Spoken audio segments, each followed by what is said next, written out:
আজকে বেসিক্যালি আমরা এই ট্রান্সফরমারে কিছু ম্যাথ সলভ করব, সেটা সিকিউ এবং এমসিকিউ অ্যান্ড কিছু থিওরিটিক্যাল কোশ্চেনও আমরা দেখব, যেগুলা এ পর্যন্ত বোর্ডে আসছে এবং অনেক অনেক অনেক অনেক অনেক ইম্পর্টেন্ট। সো শুরু করা যাক। ফার্স্ট কোশ্চেনটা একটু ভালো করে পড়ো। আমাদেরকে কি বলছে? একটি ট্রান্সফরমারের মুখ্য কুণ্ডলীর পাক সংখ্যা 100। মুখ্য এবং গৌণ কুণ্ডলীর ভোল্টেজ যথাক্রমে 100 ভোল্ট এবং 200 ভোল্ট। ট্রান্সফরমারটির ইনপুট কারেন্ট হচ্ছে 2A। 205 ওয়াটের একটি তড়িৎ যন্ত্র ট্রান্সফরমারটির সাথে যুক্ত করা হলো। তো আমাদের গতে বলছে যে গৌণ কুণ্ডলীর রোধ কত। সুন্দর একটা কোশ্চেন। তো তোমরা দেখতেই পাচ্ছ যে একটা ট্রান্সফরমারের যেই ইনফরমেশনগুলো আমার দরকার সেগুলো অনেক কিছুই কিন্তু আমার দেওয়া আছে। এগুলাকে আমরা একটু একটু করে ডিফাইন করার ট্রাই করি। আমার মুখ্য কুণ্ডলীর পাক সংখ্যা দেওয়া আছে। দ্যাট মিনস আমার এনপি কত দেওয়া? আমার এনপি হলো 100 দেওয়া। ফাইন। এরপরে আমার দেওয়া আছে হচ্ছে মুখ্য এবং গৌণ কুণ্ডলীর ভোল্টেজগুলা। হলো আমার মুখ্য কুণ্ডলীর voltage VP is equal to 100 volt আর ভিএস হচ্ছে আমার 200 ভোল্ট। ওকে, এবার আমার বলছে ট্রান্সফরমারটির ইনপুট কারেন্ট হলো 2A। ইনপুট কারেন্ট মানে আমার হচ্ছে মুখ্য কুণ্ডলীতে যে কারেন্ট সেটা আমার দেওয়া আছে হচ্ছে 2 ampere. Now my question is যে আমার গৌণ কুণ্ডলীর রোধ কত? গৌণ কুণ্ডলী এটা রোধ আমরা ধরলাম হচ্ছে আরএস, যেহেতু সেকেন্ডারি কয়েলে আছে। এখন আমরা কি করতে পারি? আমরা একটা কাজ করতে পারি। আমরা আগে সম্পর্কটা লিখে নেই, পুরো সম্পর্কটা। এটা আমাদের লাগতেও পারে, নাও লাগতে পারে পুরাটা, কিন্তু আমরা আগে লিখি, তারপরে আমরা ডিসাইড করব আমাদের যে ইনফরমেশনগুলো দেওয়া ওখান থেকে। VP by VS is equal to NP by NS is equal to IS by IP. Okay, এখন আমাদের একটু সেকেন্ডারি কয়েলে আমি একটু যাই। সেকেন্ডারি কয়েলের আমার কি কি দেওয়া আছে? আমার হচ্ছে সেকেন্ডারি কয়েলের ভোল্টেজটা দেওয়া আছে এবং আমার রোধটা চাইছে। আমার একটা কথা কি মাথায় আসতেছে না? ওহমের ল অনুযায়ী আমরা কি জানি? আমরা ওহমের ল অনুযায়ী জানি হচ্ছে V is equal two IR. তাহলে দেখো এখানে আমি ভি জানি, আর আমাকে বের করতে হবে, আর আমার আই লাগবে। এই আইটা কি আমি এর সম্পর্ক থেকে ইজিলি বের করে ফেলতে পারবো না? কিভাবে বের করে ফেলতে পারবো? দেখো, আমার ভিপি আর ভিএস দুইটাই আমি জানি, আবার এদিকে আমার আইপি যে 2 অ্যাম্পিয়ার এটাও জানি। এখান থেকে আমরা আইএসটা বের করে ফেলতে পারবো, বা এই গৌণ কুণ্ডলীর যে তড়িৎ প্রবাহ সেটা আমরা বের করে ফেলতে পারবো। তাহলে সেটাই করে আমরা। তাহলে এখান থেকে আমার এনপি আর এনএসটা লাগতেছে না, সেটা বাদ দিয়ে সম্পর্কটা তাহলে দাঁড়াচ্ছে আমার IS by IP equal to VP by VS. আমাদের ভিপির ভ্যালু কত? 100। ভিএস এর ভ্যালু কত? 200। আর আইএস আর নিচে আইপির ভ্যালু কত দেওয়া? 2। তাহলে 100 200 কাটলে হবে আমার 1/2। তাহলে এই 2 আর এই 2 কাটাকাটি হয়ে গেলে সিম্পলি আমার চলে আসলো কত? 1 অ্যাম্পিয়ার। বুঝতে পারছো? 1 অ্যাম্পিয়ার আমার কারেন্ট চলে আসলো। তাহলে এখন তো খুবই ইজি। এখন আমরা ওহমের ল থেকে কি লিখতে পারবো? VS is equal to IS into RS. তাহলে আরএস কত হবে আমার? আমার ভিএস দেওয়া হচ্ছে 200 আর আইএস তো আমরা বের করলাম 1। দ্যাট মিনস আমার রোধ হবে হচ্ছে 200 ওহম। এটাই আমাদের অ্যান্সার, গয়ের অ্যান্সার। বুঝতে পারছো? আরো একবার ভালো করে দেখো আমরা কোন অ্যাপ্রোচে গেছি। কারণ রোধ আসাটা কিন্তু এটা নর্মালি একটু কমই আসে। এটা কমন কোশ্চেন না, যদিও সহজ, বাট কমন না একদম, একটু প্যাচ দেওয়া। তোমরা একটু দেখো। ওকে, ঠিক আছে। এইবার আমরা একটু ঘতে যাই। ঘতে আমাকে কি বলছে? এটা আমাদের গেল গ, লিখে দেই। আমাদের ঘতে বলছে উক্ত তড়িৎ যন্ত্রটি ওই ট্রান্সফরমারের সাথে সংযুক্ত করা হলে তড়িৎ যন্ত্রটি ব্যবহার উপযোগী হবে কিনা।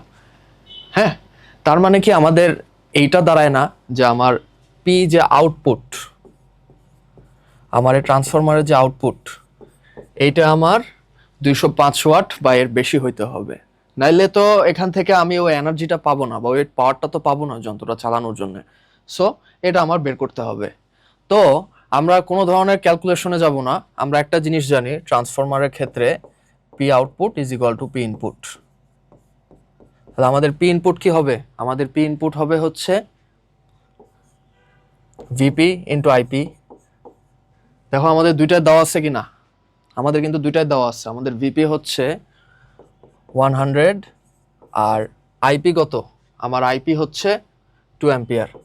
তাহলে that will be equal 200 watt, but এটা কিন্তু আমার 205 ওয়াট থেকে কম। তাহলে কি এটা চলতে পারবে নাকি চলতে পারবে না? অবভিয়াসলি চলতে পারবে না। সুন্দর করে লিখে দিবা যে উপযোগী হবে না।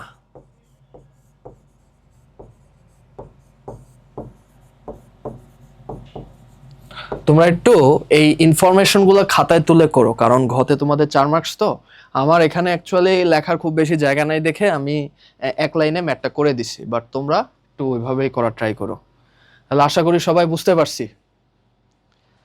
এখন আমরা নেক্সটটাতে যাই। এটাও একটা মজার, সেটা হচ্ছে উদ্দীপকের বর্তনীটিকে উল্লেখিত ট্রান্সফরমারে চালানো যাবে কিনা। এখানে আমার একটা রোধের সার্কিট দেওয়া আছে, আর এখানে আমার একটা ট্রান্সফরমার দেওয়া আছে এবং ট্রান্সফরমারে কিছু ইনফরমেশন দেওয়া আছে। এখন কথা হলো যে বর্তনীটা এই ট্রান্সফরমারে কখনো চালানো যাবে যখন আমার এই বর্তনীর ক্ষমতা, বর্তনীর যে আমার ক্ষমতা বা বর্তনীর পাওয়ার, সেটা ইজ ইকুয়াল টু এই ট্রান্সফরমারের ক্ষমতা হবে, বা ট্রান্সফারের ক্ষমতাটা এর থেকে বেশি হবে।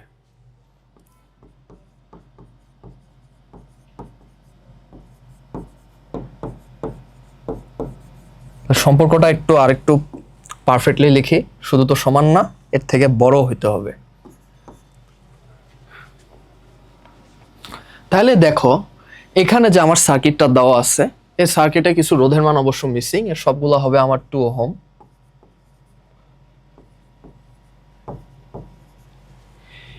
এই সার্কিটের তুল্য রোধ আমি বের করলাম। তুল্য রোধটা ধরলাম আমি হচ্ছে আর ইকুয়াল, আমার কাছে ভি দেওয়া আছে 12 ওহম। তাহলে এখান থেকে আমরা ক্ষমতাটা বের করে ফেলতে পারবো না সার্কিটের। আমার সার্কিটের ক্ষমতা কত হবে? আমার সার্কিটের ক্ষমতা হবে হচ্ছে, এটাকে আমি পিসি দিয়ে প্রকাশ করতেছি, ভি স্কোয়ার বাই আর। তো এই ট্রান্সফরমারের আমার যে ইনফরমেশনগুলো দেওয়া আছে, এখান থেকে দেখি যে আমরা ক্ষমতাটা বাইর করতে পারি কিনা। ফার্স্ট অফ অল আমাদের এখানে এনপি দেওয়া আছে হচ্ছে 200, দ্যাট মিনস মুখ্য কুণ্ডলিতে আমার পাক সংখ্যা হচ্ছে 200। আর এই যে 440 ভোল্ট, এটা হলো আমার মুখ্য কুণ্ডলিতে যে ভোল্টেজটা।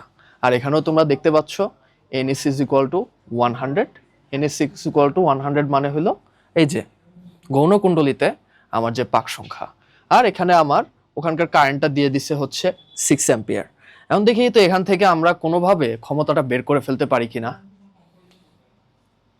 তাহলে একটা কাজ করি, আমরা সম্পর্কটা আগে লিখে ফেলি।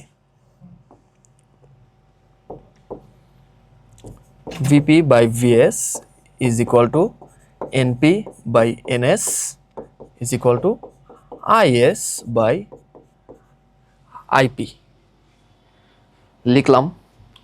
এখন দেখো আমার দুইটারই হচ্ছে N দেওয়া আছে, তাহলে আমরা একটু লিখে ফেলি। আমার NP হচ্ছে 200 আর NS হলো আমার 100। ওকে, তারপরে আমার I দিয়ে কিছু দেওয়া আছে কিনা একটু দেখি। হ্যাঁ, আমার দেওয়া আছে হচ্ছে আমার IS হইল 6 অ্যাম্পিয়ার।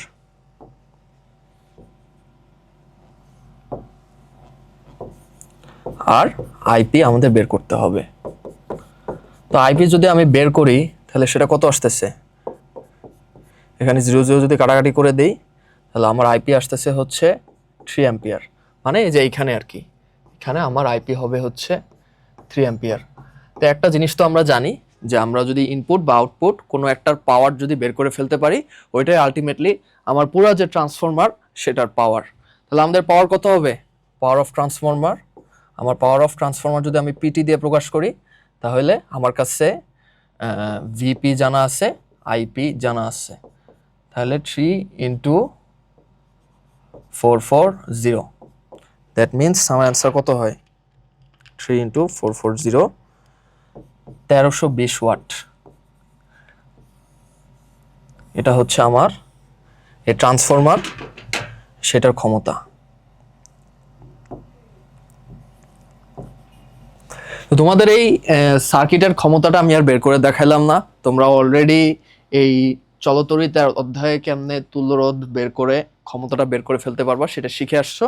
তোমরা জাস্ট একটু কষ্ট করে এই অ্যান্সারটা বের করে এটার সাথে কম্পেয়ার করবা। কম্পেয়ার করে যদি তোমার পিটি পিসি থেকে বড় হয় কিংবা সমান হয়, তখনই তোমার এই যন্ত্রটা সে চালাইতে পারবে, আদারওয়াইজ সে কিন্তু পারবে না। ওকে, তাহলে এই বাকিটুকু কাজটা তোমাদের থাকলো, লিখে দিই হোমওয়ার্ক। আমরা এখন নেক্সট কোশ্চেনে চলে যাই। ওকে, এটা একটু বেশি ইন্টারেস্টিং, কারণ দেখতেই পাচ্ছ ছক আকারে কোশ্চেনটা দেওয়া। আমাদেরকে কি বলছে একটু দেখি। আমাদের দুইটা ট্রান্সফরমার দিয়ে দিচ্ছে, এনপি মুখ্য বা মুখ্য কুণ্ডলীর যে পাক সংখ্যাটা সেটা দেওয়া আছে, এনএস আইপি ভিপি এরকম একটা জিনিস দেওয়া আছে। এখন আমাকে গতে বলছে যে ট্রান্সফরমার এর গৌণ কুণ্ডলীতে তড়িৎ প্রবাহ নির্ণয় করো। তাহলে আমরা কি করব, আমরা হচ্ছে যে ইনফরমেশনগুলো দেওয়া আছে সেগুলো আগে পট করব। গতে আমার ট্রান্সফরমার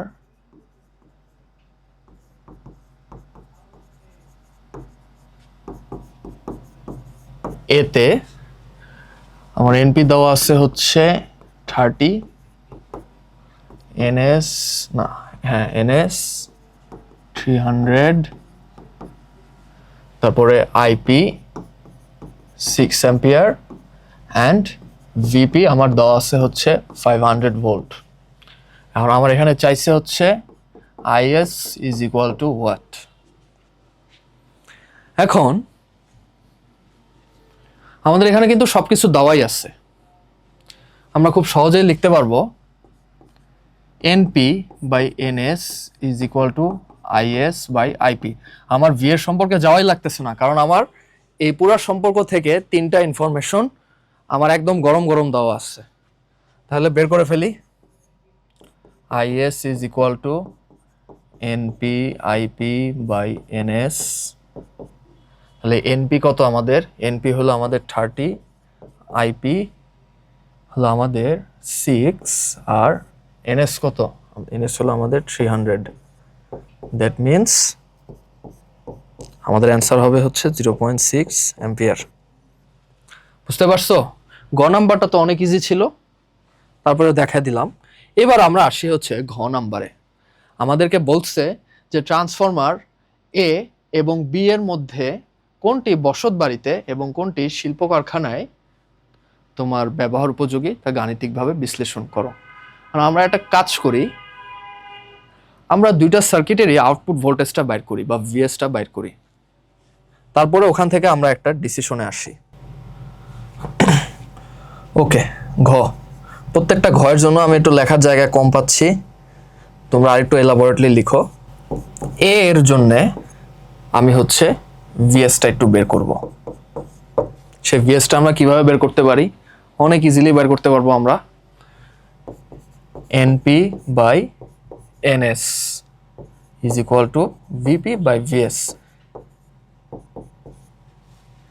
তাহলে আমরা যদি দুইটা একটু উল্টায় দিই, ভিএসটা উপরে রাখি, ভিপি নিচে, আর এখানে NS by NP.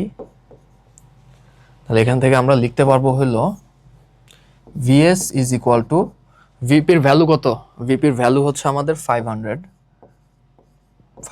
Into NS কত দেওয়া আমার হচ্ছে 300 দেওয়া, আর এনপি কত দেওয়া, আমার এনপি দেওয়া হলো 30। দ্যাট মিনস 30 আর 300 কাটাকাটি করলে এখানে 10। দ্যাট মিনস আলটিমেটলি আমার ভিএস এর যে ভ্যালু ফর এ ট্রান্সফরমার সেটা আসতেছে হচ্ছে 5000 ভোল্ট। এটা কিন্তু একটা হিউজ ভ্যালু, 5000 ভোল্ট মানে বুঝো অনেক বড়। তো এখনো আমরা অ্যাকচুয়ালি কম্পেয়ার করতেছি না, কারণ আমরা একটু দেখি যে বি টাইপ ট্রান্সফরমার অ্যাকচুয়ালি কোন ধরনের ঘটনাটা ঘটে, তারপরে আমরা অ্যাকচুয়ালি বলতে পারবো যে কোনটা কোথায় ইউজ করা যাবে। তাহলে আমি বিয়ের জন্য ভিএসটা একটু বের করার চেষ্টা করি। এটা যদি নাম আমি ভিএস প্রাইম দেই, এখন আমি ভিএস এর সাথেই এই এন এর সম্পর্কটা ডিরেক্ট লিখে দিই, বেটার হয়।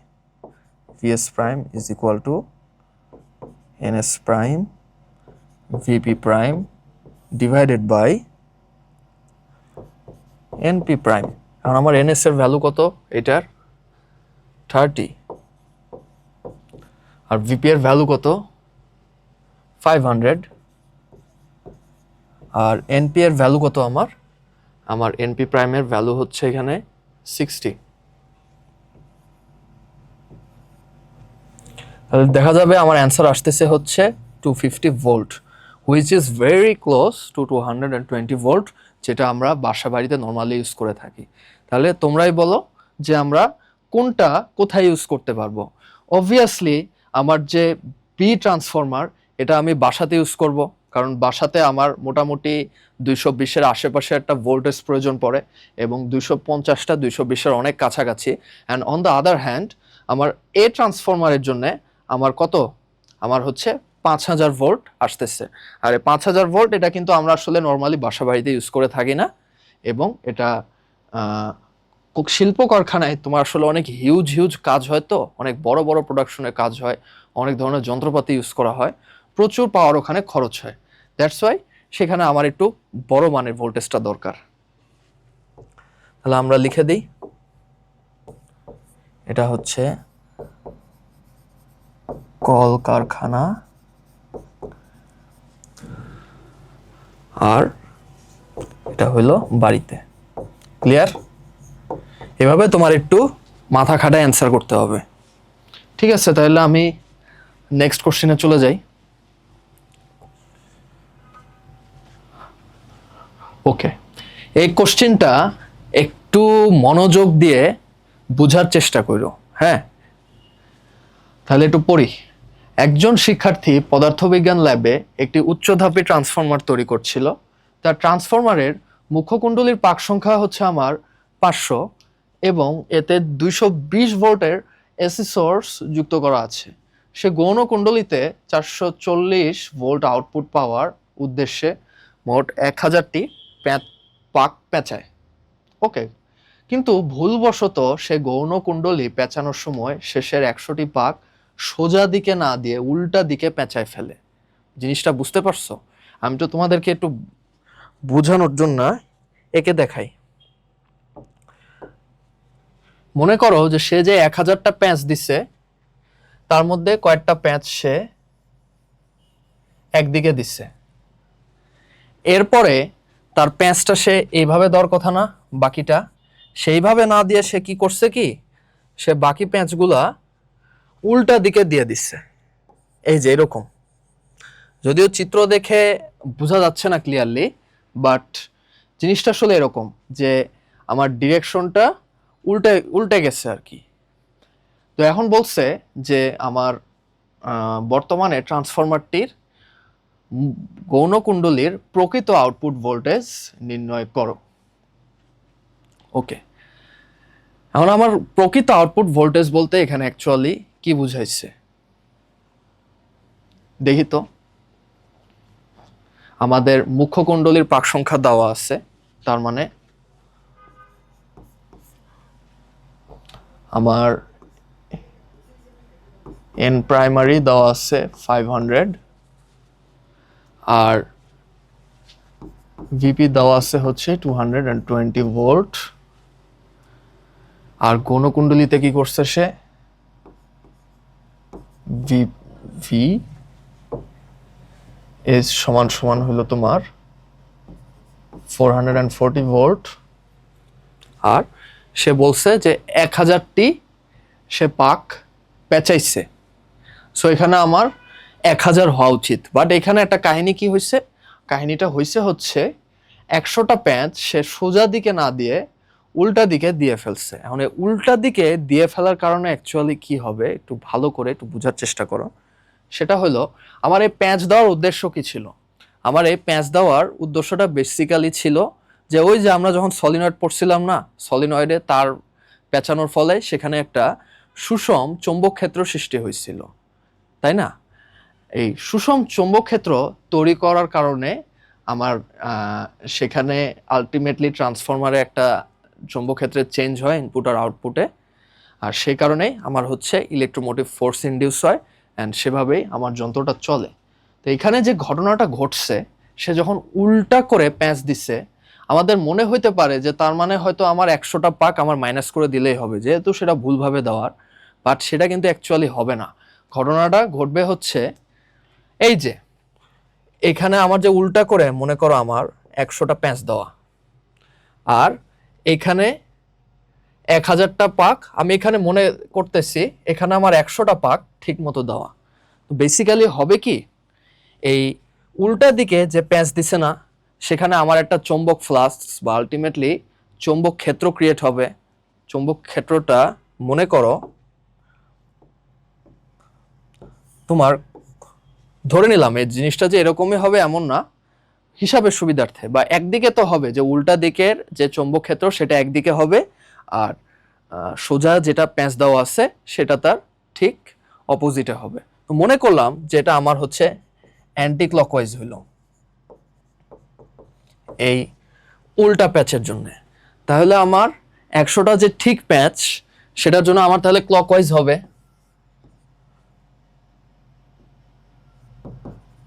কেন হবে? কারণ হলো দেখতেই পাচ্ছ যে আমার কারেন্টের ডিরেকশনের ওপরে সেই কিন্তু খুব ভালোভাবে ডিপেন্ড করতেছে। তার মানে বেসিক্যালি হবে কি, এই 100টা যে ভুল প্যাচ আছে না, এই ভুল প্যাচের কারণে যে আমার উল্টা দিকে একটা চৌম্বক ফ্লাস্ক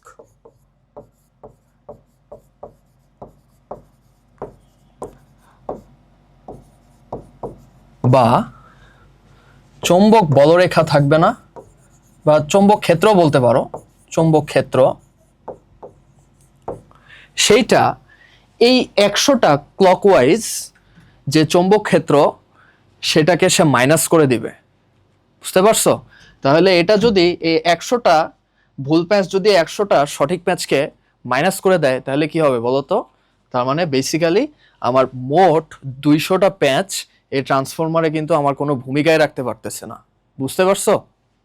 তার মানে আমাদের এনএস হবে হচ্ছে 1000 মাইনাস 200 সমান সমান 800।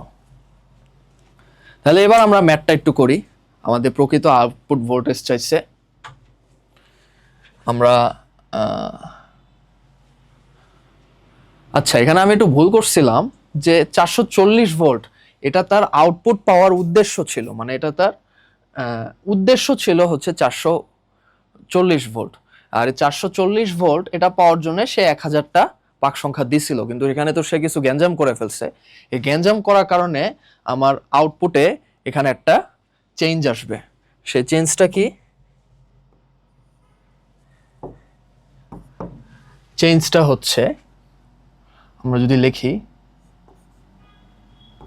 NP by NS is equal to VP by VS, এখানে VS by VP is equal to NS by NP, তাহলে VS is equal to VP এর ভ্যালু কত আমার 220, NS এর ভ্যালু হলো এই যে 800, আর NP এর ভ্যালু হচ্ছে আমার 500। সো এই দুটা জিরো কাটাকাটি, তাহলে আমার অ্যান্সার কত আসছে দেখি।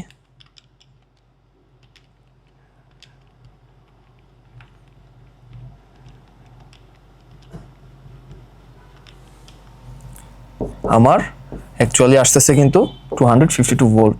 তোমরা একটু ভালোভাবে ক্যালকুলেট করে দেখো তো এটা অ্যাকচুয়ালি কত আসে। আমার ক্যালকুলেশনে ভুল হইতেও পারে।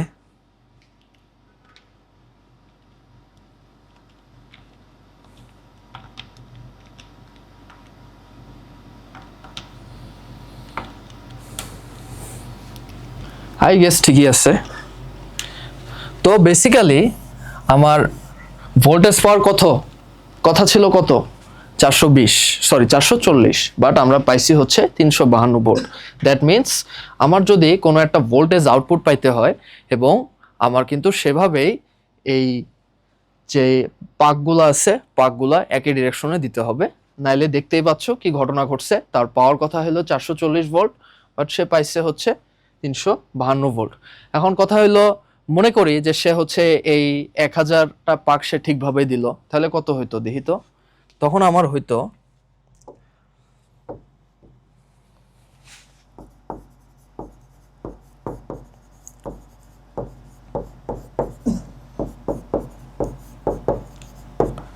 VS is equal to 220, তখন আমার এই VP sorry I mean NS এর ভ্যালু হইতো 1000 আর নিচে 500। দ্যাট মিনস আলটিমেটলি আমার অ্যান্সার কিন্তু তখন আসতো হচ্ছে 440 ভোল্ট।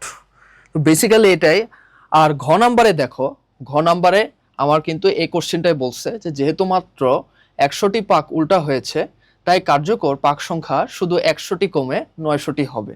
ভৌত বিজ্ঞানের আলোকে তার দাবির যথার্থতা যাচাই করো। তো এটা দেখে আমরা বুঝতে পারতেছি যে সে যেটা মনে করতেছে সেটা তার একদম ঠিক না।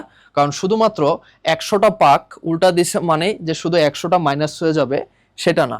এই 100টা পাক কি করবে, এই 100টা পাক এটার যে আমার চৌম্বক ফ্লাস্ক বা চৌম্বক ক্ষেত্র, সেটা হচ্ছে অন্য যে 100টা সঠিক প্যাচের চৌম্বক ফ্লাস্কের ইফেক্টটা নষ্ট করে দিবে, বা দুইটা একদম কাটাকাটি হয়ে জিরো হয়ে যাবে। সো বেসিক্যালি আমার ইফেক্টটা থাকবে হচ্ছে এই যে বাকি 800টা পাকের যে কি ইফেক্টটা সেটা। তো সেই জিনিসটা এখানে একটু সুন্দর করে বুঝায় বলবা, তাহলে তোমাকে মার্কস দিয়ে দিবে। এই কোশ্চেনটা কিন্তু তোমাদের এ পর্যন্ত বোর্ডে একবারও আসে নাই, বাট তোমাদের যে টেক্সট বইয়ের শেষে এরকম একটা প্রবলেম দেওয়া আছে। এই জন্যে খুব সুন্দর করে টেস্ট পেপারের সাথে সাথে বইয়ের ম্যাথগুলোও করে ফেলবা। লিখে দিই এটা টেক্সট বুক। ওকে, আশা করি সবাই বুঝে গেছো।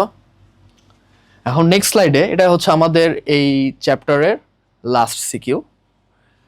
এই যে এখানে আমার দুইটা ট্রান্সফরমার দেওয়া এবং আমাকে কোশ্চেনে বলছে চিত্র 2, দ্যাট মিনস চিত্র 1-এর ট্রান্সফরমারটা আমার লাগতেছে না অ্যাকচুয়ালি। তো চিত্র 2-এর গৌণকুণ্ডলীর বিভব পার্থক্য কেন শূন্য, যৌক্তিকভাবে ব্যাখ্যা করো। এই যেখানে আমার যে ট্রান্সফরমারটা আছে না, এবং দেখা গেছে যে ট্রান্সফরমারের আমার কোনো ভোল্টেজ ডিফারেন্স পাওয়া গেল না। অন্যান্য আমরা যে এতক্ষণ যে ট্রান্সফরমারে আমার ভিটা চেঞ্জ হয়েছে না, হয়তো আমার ভিএস ভিপি এর মধ্যে আমার একটা ডিফারেন্স ছিল, বাট এই ট্রান্সফরমারের ক্ষেত্রে সেটা নাই। কিন্তু এটা না থাকলে তো সে ট্রান্সফরমারই হলো না। এখানে কি এমন সমস্যা হয়েছে যেখানে আমার কোনো মানে ভোল্টেজই পাইলাম না, সেটা একটু বোঝার চেষ্টা করি।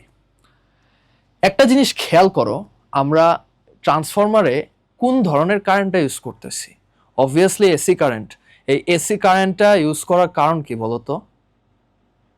এসি কারেন্টটা ইউজ করার কারণ হলো, এই এসি কারেন্টের কারণে আমার কি হয়, আমার হচ্ছে একটা চৌম্বক ক্ষেত্রের একটা চেঞ্জ হয় বা চৌম্বক ফ্লাস্কের একটা চেঞ্জ হয়। আর সেটা একটা যদি ক্লোজড সার্কিটে হয়ে থাকে, তখন আমার সেখানে একটা ইলেকট্রোমোটিভ ফোর্স ইনডিউসড হবে, এবং সেই ইলেকট্রোমোটিভ ফোর্স ওইটাকে কাজে লাগায় আমরা কিন্তু এই ট্রান্সফরমারটা চালাইতে পারি। বাট এইখানে আমার কি দেওয়া আছে দেখো, এইখানে আমার দেওয়া আছে হচ্ছে DC current. But DC current দিলে কি আমার এটা চলার কথা? আলটিমেটলি না। বিকজ ডিসি কারেন্টটা কি ছিল? ডিসি কারেন্টটা হলো যে কারেন্ট তার চলার পথে দিকটা পরিবর্তন করবে না, মানে একই দিক দিয়ে সে চলতে থাকবে, তাই না? তাহলে সে যদি একই দিকে চলতে থাকে বা তার কারেন্টটার যদি ফিক্স থাকে, তখন বেসিক্যালি হয় কি, সেখানে আমার চৌম্বক ফ্লাস্কের কোনো পরিবর্তন হবে না, একদম স্থির থাকবে, বা চৌম্বক ক্ষেত্রটা পুরোপুরি স্থির থাকবে। আর চৌম্বক ক্ষেত্র যদি স্থির হয় বা পরিবর্তন যদি না হয়, তাহলে সেখানে কি আমার ইলেকট্রোমোটিভ ফোর্স ইনডিউস হবে? আমাদের ফ্যারাডের ল তো আমাকে এটা বলে নাই। আমাদেরকে বলছে হচ্ছে যে চৌম্বক ফ্লাস্কের বা চৌম্বক ক্ষেত্রের আমার পরিবর্তন হইতে হবে। কারণ পরিবর্তন যেহেতু এখানে হয় নাই, তাহলে এখানে ইএমএফ আসবে কোত্থেকে, আর আমার এই ট্রান্সফরমারটা চলবে কেমনে? তখন তো আলটিমেটলি জিরো ভোল্টেজই আসার কথা। ঘটনা হচ্ছে এটাই। তো বেসিক্যালি এই জিনিসটাই তুমি একটু সুন্দর করে ব্যাখ্যা করে দিবা। আমি অল্প কথায় লিখে দেই যে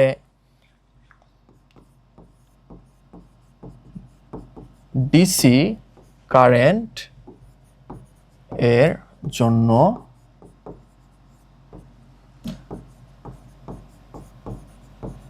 চৌম্বক ফ্লাক্স বা চৌম্বক ক্ষেত্র, তোমার যেটা ইচ্ছা যেটা বুঝো তুমি ওটাই পরীক্ষার হলে লিখবা, কোনো সমস্যা নাই, দুইটা একই জিনিস মেন করে, জাস্ট একটু ডেফিনেশনটা একটু আলাদা।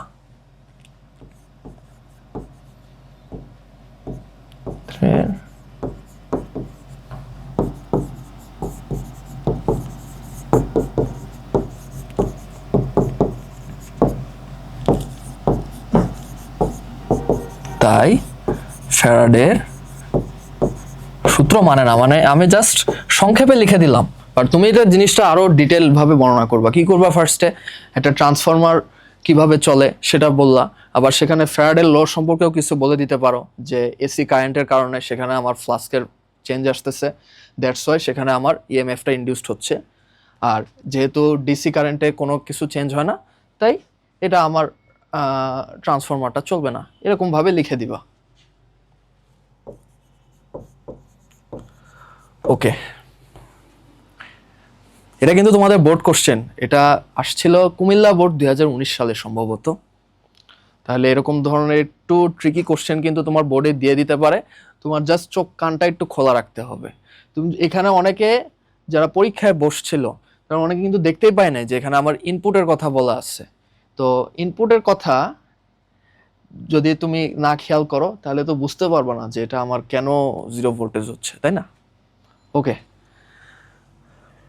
তাহলে আমরা এমসিকিউ তো চলে আসছে। এ পর্যন্ত আমরা যে 4টা সিকিউ দেখলাম না, এই 4টা সিকিউ এর টাইপই বারবার তোমার বোর্ডে রিপিট হয় এবং এর বাইরে কোনো ধরনের কোশ্চেন অ্যাকচুয়ালি করা পসিবল না। সো তুমি যদি এই 4টা কোশ্চেনই পরীক্ষার আগে ভালোভাবে একটু দেখে যাও, তাহলে তোমাকে যে জায়গা থেকে যে কোনোভাবে দিক তুমি কোশ্চেনগুলো ইনশাল্লাহ পেরে আসবা। ওকে, তাহলে এবার আমরা একটু এমসিকিউতে ব্যাক করি। এমসিকিউ আমার প্রথম প্রশ্নটা কি বলতেছে, ঢাকা বোর্ড 24 সালে আসছে, কোনটির কার্যপ্রণালীতে তড়িৎ চৌম্বক আবেশকে ব্যবহার করা হয়? এই যে আমরা এইমাত্র এটা নিয়ে কথাবার্তা বললাম, অ্যান্সার সোজা কথা ট্রান্সফরমার। এখন কেন ট্রান্সফরমার হবে এটা আশা করি আর বলা লাগবে না, তাহলে আমরা নেক্সট কোশ্চেনে চলে যাই। কে তড়িৎ বলরেখার ধারণা প্রদান করেন? এটা একটু মনে রাখো, অ্যান্সারটা হবে তোমার মাইকেল ফ্যারাডে। মাইকেল ফ্যারাডে উনি হচ্ছে এই ম্যাগনেটিজমের উপরে অনেক কিছু করছে, দ্যাটস ওয়াই এই তড়িৎ বলরেখা, এখানে তড়িৎ বলরেখা আসছে কেন জানি, এটা অ্যাকচুয়ালি চুম্বক হবে। তোমাদের এই চ্যাপ্টারগুলোর ম্যাথ করার সাথে সাথে কিন্তু এই থিওরি বা ইনফরমেটিভ এই জিনিসগুলো মুখস্থ রাখতে হবে, কারণ তোমাদের বোর্ডে অনেক আসে। হ্যাঁ, মাইকেল ফ্যারাডে অ্যান্সার হবে আমার। তাহলে আমি নেক্সট কোশ্চেনে যাই। এবার আমাদের একটা উদ্দীপক দিয়ে দিচ্ছে, ট্রান্সফরমারে প্রাইমারি কয়েলের পাক সংখ্যা হচ্ছে 550, সেকেন্ডারি কয়েলের পাক সংখ্যা 125, আর প্রাইমারি কয়েল দিয়ে 220 ভোল্ট দেওয়া হইলো। এখন কথা হচ্ছে সেকেন্ডারি কয়েলের ভোল্টেজ কত? এটা তোমরা পারবা না, তোমরা একটু চেষ্টা করো, হোমওয়ার্ক একদম সহজ। আমরা সিকিউতে এমন এমন প্রবলেম সলভ করে আসছি যেগুলা করে থাকলে তোমার এই ধরনের প্রবলেম কোনো ব্যাপারই না। ওকে, এই কোশ্চেনটা একটু ভালো করে পড়ো। আমাকে বলছে হচ্ছে সলিনয়েডে চৌম্বক ক্ষেত্রের সবলতা নির্ভর করে তড়িৎ প্রবাহের ওপর, সলিনয়েডের পাক সংখ্যার ওপর, এবং 3 নম্বরে বলা আছে তড়িৎ প্রবাহের দিকের ওপর, এবং আমাকে বলছে যে নিচের কোনটি সঠিক। আমার এখানে দেখতেই পাচ্ছ একটা বহুপদী এমসিকিউ। এখন একটা জিনিস আমরা অপশন টেস্ট করি, আই মিন প্রত্যেকটা অপশনের ওপর একটু চোখ বুলাই বা সেগুলোকে একটু অ্যাসেস করার ট্রাই করি যে এটা আমার অ্যান্সারটা সাথে যায় কিনা। ফার্স্টলি আমাকে বলছে হচ্ছে তড়িৎ প্রবাহের ওপর, অবভিয়াসলি তড়িৎ প্রবাহের ওপর আমার ডিপেন্ড করবে, কারণ আমরা অলরেডি দেখছিলাম যে আমার কারেন্টের ওপরে এই চৌম্বক ক্ষেত্রটা অবশ্যই নির্ভর করতেছে। তাহলে আমি যত তড়িৎ প্রবাহ বেশি দিব তার সাথে সাথে তো আমার চৌম্বক ক্ষেত্রটাও বেশি হবে। তাহলে আমাদের ফার্স্ট অ্যান্সারটা হচ্ছে। সেকেন্ডটা একটু দেখি, সলিনয়েডের পাক সংখ্যার উপর অবশ্যই নির্ভর করতেছে, কারণ আমার যদি পাক সংখ্যা যত বেশি হবে, আমি যত বেশি পাক দিব তত বেশি তোমার একটা শক্তিশালী চৌম্বক ক্ষেত্র তৈরি হবে। তার মানে আমার অ্যান্সারটা 2 হবে। 3 নম্বরে কি বলতেছে একটু দেখি, তড়িৎ প্রবাহের দিকের ওপর, এটার উপরে কি অ্যাকচুয়ালি ডিপেন্ড করতেছে? মানে জিনিসটা এরকম চিন্তা করো যে আমার প্রথম 2টা অপশনের কথা থাক, আমার একটা সলিনয়েড আছে, এই সলিনয়েডে আমি একটা কারেন্ট দিচ্ছি ধরো আই, আই পরিমাণ, একে আমি বাড়াচ্ছিও না কমাচ্ছিও না, আবার অন্যদিকে পাক সংখ্যাও আমরা সেমই রাখছি। এখন আমি কি করলাম, ওই সলিনয়েডের ডিরেকশনটা চেঞ্জ করে দিলাম, আই মিন ব্যাটারির উল্টায় দিলাম। ব্যাটারি উল্টা দিলে কি হবে, আমার কারেন্টটা অপোজিট দিক থেকে পাস করবে, তখন তার কারেন্ট ধরো হয়ে গেল হচ্ছে -I, কারণ মান একই আছে বাট ডিরেকশনটা চেঞ্জ হয়ে গেছে। তাহলে দেখো এটা কি আমার চৌম্বক ক্ষেত্রের সবলতার কোনো চেঞ্জ করতেছে?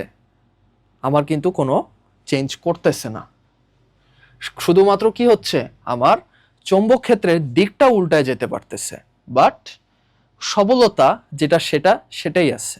বুঝতে পারছো? সবলতা জিনিসটা আসলে কি? সবলতা মানে হলো এনার্জি বা পাওয়ার, সেইটা। তো পাওয়ার তো কখনো ভেক্টর রাশি না। আমার ভেক্টর রাশি কোনটা? আমার ভেক্টর রাশি হচ্ছে চৌম্বক ক্ষেত্র। যদি এরকম বলতো যে সলিনয়েডের চৌম্বক ক্ষেত্র দিক নির্ভর করে, তখন আমার এই অ্যান্সারটা গ্রহণযোগ্য হইতো, যে তড়িৎ প্রবাহের দিকের উপর এটা আমার নির্ভর করে। তার মানে আপাতত এটা আমার অ্যান্সার হবে না, দ্যাট মিনস আমার অ্যান্সার হবে হচ্ছে। বুঝতে পারছো? এভাবে কোশ্চেনটা একটু ভালোভাবে পড়ে বোঝার চেষ্টা করবা। যদি তুমি ভালোভাবে না পড়ো, তখন তুমি যদি তাড়াতাড়ি কোশ্চেনে চোখ বুলায় যাও, তাহলে তোমার কাছে এই 3টা অপশনই ভ্যালিড বলে মনে হবে, তখন তুমি অ্যান্সারটা ভুল জায়গায় আসবা। এই জন্যে টেক টাইম, লিখে দেই, be patient and take time. এই পেশেন্স আর যদি মাথা ঠান্ডা রাখতে না পারলে এই ব্রাজিলের মতো ওয়ার্ল্ড কাপ থেকে আউট হয়ে যাওয়া লাগবে। বুঝতে পারছো? যদিও আজকে ব্রাজিলের জার্সি পরে আসছি, বাট সত্যি কথাটাও বললাম সাথে সাথে। আচ্ছা, তোমরা আবার মাইন্ড করো না আবার কেউ, হ্যাঁ? আবার দেখে যেটা দেখে আবার মেজাজ গরম করে ইউটিউব থেকে বাইর হয়ে গিয়ে অন্য কাজ করলা, দরকার নাই। এটা জাস্ট তোমাদেরকে একটু শিখাইলাম, শিক্ষা দিলাম আর কি। আচ্ছা, আমি আর্জেন্টিনা ফ্যান, ঠিক আছে, বাট আমি ব্রাজিলকে যে হেট করি সেটা না। আমিও চাই ব্রাজিল ভালো করুক, বাট অবশ্যই আর্জেন্টিনার থেকে ভালো না। আচ্ছা ঠিক আছে, তাহলে আমরা নেক্সট কোশ্চেনে যাই। আমাদের আরেকটা থিওরিটিক্যাল কোশ্চেন, চৌম্বক বলরেখার ক্ষেত্রে এরা কখনো পরস্পরকে ছেদ করে না, দ্যাটস ট্রু। আমরা যদি একটা নর্থ পোল নিলাম, গোল করে দেখাই, আর একটা সাউথ পোল নিলাম, তাহলে অবভিয়াসলি আমাদের এদের মধ্যে একটা চৌম্বক বলরেখা থাকবে, যেটা আমরা অলরেডি পড়ে আসছি। সেটাই যে এইভাবে কাজ করে, আমার নর্থ থেকে শুরু হইতো আর সাউথে গিয়ে শেষ হইতো। কিন্তু এই দুইটা কিন্তু আমার কখনো একটা অন্যটাকে ছেদ করবে না। বুঝতে পারছো? সো আমার অ্যান্সার হবে হচ্ছে এ, আই মিন 1। আর 2 নাম্বার কি বলছে, বলরেখার সংখ্যা বাড়ালে চৌম্বক ক্ষেত্রের শক্তি বাড়াবে। হ্যাঁ, অবভিয়াসলি ইজি। আমার বলরেখার সংখ্যা বাড়া মানে কি, চৌম্বক ফ্লাস্ক আমরা বাড়াচ্ছি। আমরা চৌম্বক ফ্লাস্কের সংজ্ঞা পড়ছিলাম না, যে একক ক্ষেত্রফলের মধ্যে দিয়ে যে কয়টা বলরেখা আমার যায়। তাহলে আমার অ্যান্সার কিন্তু 2 হবে। আর 3 কি, এর দিক বাম হাতের নিয়ম দিয়ে বের করা যায়, কিন্তু এটা কি অ্যাকচুয়ালি ট্রু? এটা কিন্তু অ্যাকচুয়ালি ট্রু না, কারণ এই চৌম্বক বলরেখা এটা আলটিমেটলি কি মেন করতেছে, চৌম্বক ক্ষেত্র বা চৌম্বক ফ্লাস্ক, এর সবগুলো একই জিনিস। আমি বারবার বলতেছি, তোমরা কখনো একটা অন্যটা থেকে ডিফারেন্ট মনে করো না। হ্যাঁ, সংজ্ঞাটা আলাদা হইতে পারে, বা এটার ডেফিনেশন বা আইডিয়াটা হয়তো একটু অন্যরকম হইতে পারে, বাট এই 3টা কিন্তু একটার সাথে আরেকটা পুরোপুরি কানেক্টেড। আমি যদি একটা বাড়াই তাহলে অবশ্যই আরেকটা বাড়বে, আর আরেকটা যদি কমাই তাহলে আরেকটা অবশ্যই কমবে। ওকে, হোয়াট এভার, চৌম্বক ক্ষেত্র আমার নির্দেশ করতেছে, তাই না? যে চৌম্বক বলরেখা বাড়লে যে আমার চৌম্বক ক্ষেত্রের শক্তি বাড়তেছে, এটা আমরা অলরেডি দেখছি। এখন কথা হলো যে চৌম্বক ক্ষেত্রে যে দিকটা, সেটা আমরা কিভাবে বের করতাম? মনে পড়ে? একদম ক্লাসের শুরুতে আমরা শিখছিলাম ফ্লেমিং এর ডান হাতের রুল। এই ডান হাতের রুল আমাদেরকে কি বলছিল, যে কোনো একটা পরিবাহী, সেটাকে যদি আমি মুঠা পাকায় ধরি, তাহলে আমার থামটা নির্দেশ করতে হবে হচ্ছে তড়িৎ প্রবাহের দিকটা, আর বাকি যে 4টা আঙ্গুলের ওরিয়েন্টেশন, সেটা আমার নির্দেশ করবে হচ্ছে কি, চৌম্বক ক্ষেত্রের সে দিকটা। তাহলে এটা তো আমার বাম হাত দিয়ে তো আমরা এটা অ্যাকচুয়ালি বের করা লাগতেছে না। আর বাম হাত আমাদের কখন লাগতো? বাম হাত আমার লাগতো হচ্ছে এই যে যখন তুমি একটা চৌম্বক ক্ষেত্রের মধ্যে একটা পরিবাহী তার রেখে সেখানে কারেন্টটা ফ্লো করতেছো, তখন সেই তারটা একটা বল লাফ করবে, সেই বলের দিকটা আমরা বাম হাতের রুল দিয়ে বের করতাম। বাট এই চৌম্বক ক্ষেত্র, সেটার জন্য হচ্ছে আমার ফ্লেমিং এর ডান হস্ত নিয়ম। তার মানে এই অ্যান্সারটা আমাদের হবে না। তাহলে অ্যান্সার আবারও হবে 1 আর 2 এ। ওকে, আরেকটা কোশ্চেন, একটি ট্রান্সফরমারে মুখ্য কুণ্ডলীর পাক সংখ্যা গৌণ কুণ্ডলীর পাক সংখ্যা অপেক্ষা যদি বেশি হয়, তাহলে এটি একটা স্টেপ ডাউন ট্রান্সফরমার। এর প্রাইমারি প্রবাহ সেকেন্ডারি প্রবাহ অপেক্ষা কম, এর প্রাইমারি ভোল্টেজ সেকেন্ডারি ভোল্টেজ অপেক্ষা বেশি। এখন নিচের কোনটা সঠিক? আরও একটা বহুপদী, আমরা একটু বোঝার চেষ্টা করি। আমার মুখ্য কুণ্ডলীর পাক সংখ্যা সেটা হলো এনপি, গৌণ কুণ্ডলীর পাক সংখ্যা সেটা হলো এনএস। এনপি যদি আমার এনএস থেকে বেশি হয়, আমরা একটা সম্পর্ক পড়ছিলাম না যে আমার ভোল্টেজ হচ্ছে পাক সংখ্যার সমানুপাতিক হবে? সে অনুযায়ী একটু বলে দাও তো আমাকে, আমার যদি এনপি এনএস থেকে বেশি হয় তাহলে অবভিয়াসলি ভিপিও ভিএস থেকে বেশি হবে, আর ভিপি যদি ভিএস থেকে বেশি হয় তাহলে আমার আউটপুট ভোল্টেজ হচ্ছে কম। দ্যাট মিনস এটা হচ্ছে আমাদের স্টেপ ডাউন ট্রান্সফরমার। হ্যাঁ, এটা ঠিক আছে। তারপর আরেকটা জিনিস, প্রাইমারি প্রবাহ সেকেন্ডারি প্রবাহ অপেক্ষা কম। আমরা আরেকটা সম্পর্ক পড়ছিলাম যে ভি সমানুপাতিক আমার 1/I। যদি এগুলা কেন লিখতেছি যদি বুঝতে না পারো তাহলে আগের ক্লাসগুলো একটু দেখে আসো। তাহলে কি হচ্ছে দেখো, আমার ভি যত বেশি হচ্ছে আমার আই তত কম হবে। তার মানে আমার আলটিমেটলি আইপি আইএস থেকে অবশ্যই কম হবে। তাহলে আমার সেকেন্ড অ্যান্সারটাও হচ্ছে। আরেকটা জিনিস বলো, এর প্রাইমারি ভোল্টেজ সেকেন্ডারি ভোল্টেজ অপেক্ষা বেশি। দ্যাট মিনস এই যে প্রাইমারি ভোল্টেজ আমার সেকেন্ডারি ভোল্টেজ অপেক্ষা বেশি, তার মানে এটাও আমাদের অ্যান্সার। তাহলে আমাদের সবগুলো অ্যান্সার হয়ে যাবে 1 2 3 তিনটেই। আচ্ছা, তো বেসিক্যালি এটাই আমাদের চ্যাপ্টারের লাস্ট কোশ্চেন ছিল, এবং এর সাথে সাথে আমাদের এই অধ্যায় 12 বিদ্যুতের চুম্বকক্রিয়া এই অধ্যায়টা পুরোপুরি শেষ হয়ে গেছে।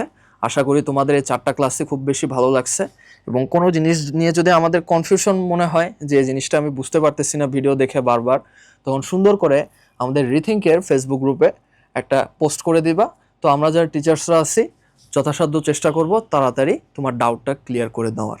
তোমাদের এখন বেসিক্যালি কাজটা কি, চ্যাপ্টারটা শেষ করার পরে তোমাদের কাজ হচ্ছে ফার্স্টলি স্লাইডগুলো একটু ভালো করে অবশ্যই পড়বা, কারণ অনেক জিনিসপাতি আছে যেটা তোমাদের বইয়ে ঠিকমতো সেভাবে দেওয়া নাই। যেমন তোমাদের বোর্ডে এই ম্যাথগুলোর পাশাপাশি এই কোশ্চেনটাও আসে যে তোমার ডিসি মোটরের কার্যনীতি ব্যাখ্যা করো, কিংবা জেনারেটর, সেটা ট্রান্সফরমার, হোয়াট এভার, সেটা তোমার পরীক্ষার হলে কিন্তু গ বা ঘতে দিয়ে দিতে পারে।